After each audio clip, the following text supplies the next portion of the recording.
Narsingi municipal పరిధిలో జలమండలి ఉద్యోగిపై దాడి చేశారన్న ఆరోపణలు అవాస్తవమని కోకాపేట కౌన్సిలర్ శివారెడ్డి వివరణ ఇచ్చారు. త్రాగునీరు విడవనందుకు తనపై అసత్య ఆరోపణలు చేస్తున్నారని అన్నారు. ఆయన పెద్ద పెద్ద అపార్ట్మెంట్స్ ఉన్నవాటికి డబ్బులు తీసుకుని నీటిని విడుదల చేస్తున్నారని, స్లమ్ముల్లో ఉన్న పేదవారికి నీటిని సప్లై చేయటం లేదని, అసలు పట్టించుకోవడమే లేదని ఆయన చెప్పుకొచ్చారు. నీటి ఎద్దికి తీవ్రంగా ఉందన్న ప్రజల ఫిర్యాదుతో ప్రశ్నించారని, తాను ఎవరిపైనా కూడా దాడులు చేయలేదని కౌన్సిలర్ శివారెడ్డి తెలిపారు.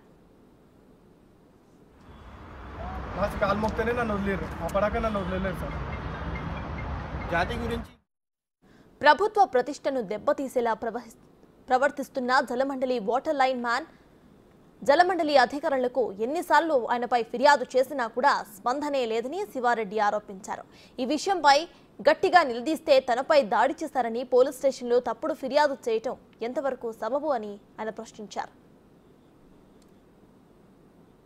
పలు విధాలుగా కూడా ఆయనకు నేను ఫోన్ చేసి అడగడం జరిగింది. వాటర్ ఎందుకు ఇస్తలేవు అని చెప్పి చాలాసార్లు అడగడం జరిగింది. ఈ విషయం మీద స్ఫూర్తి మేడం గారితో కూడా చాలాసార్లు ఫోన్ చేసి చెప్పడం జరిగింది. నేను అయితే రాత్రి వాటర్ రాలేదని చెప్పి నాకు చెప్పడము, పోయి వాటర్ ఇప్పడము, ఇక్కడ అపార్ట్మెంట్లలో డబ్బులు తీసుకొని వాటర్ ఇప్పడం ఇంతవరకు కరెక్ట్? ఇది మాకేమో ప్రజాప్రతినిధులం, మేము గత గవర్నమెంట్లో కూడా వాటర్ వచ్చింది, ఈ గవర్నమెంట్లో కూడా వాటర్ వస్తుంది.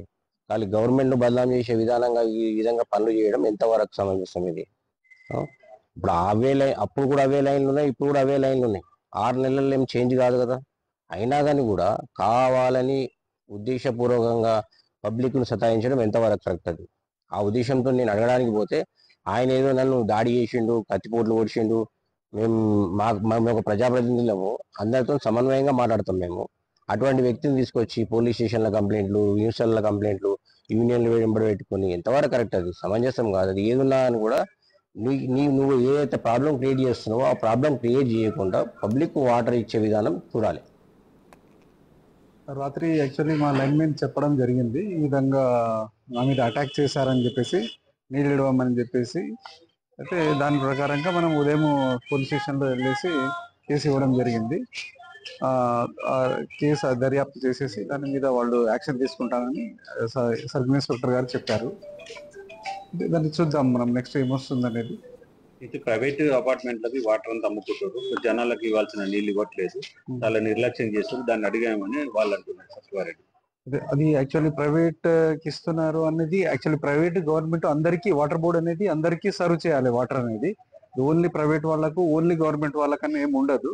అది డొమెస్టిక్ అయినా 3 కేటగిరీస్ ఉంటాయి, ఇండస్ట్రియల్ కేటగిరీ, డొమెస్టిక్ కేటగిరీ, మనకు ఇంకా ఈ ఫ్లాట్స్, తర్వాత ప్రతిదీ ఉంటుంది. అందరికీ వాటర్ ఇవ్వచ్చు. యాజ్ అ సిటిజన్ గా అందరికీ మనం వాటర్ ఇవ్వవలసిందే. ఒకరికి ఇచ్చి ఒకరికి ఇవ్వకుండా ఉన్నది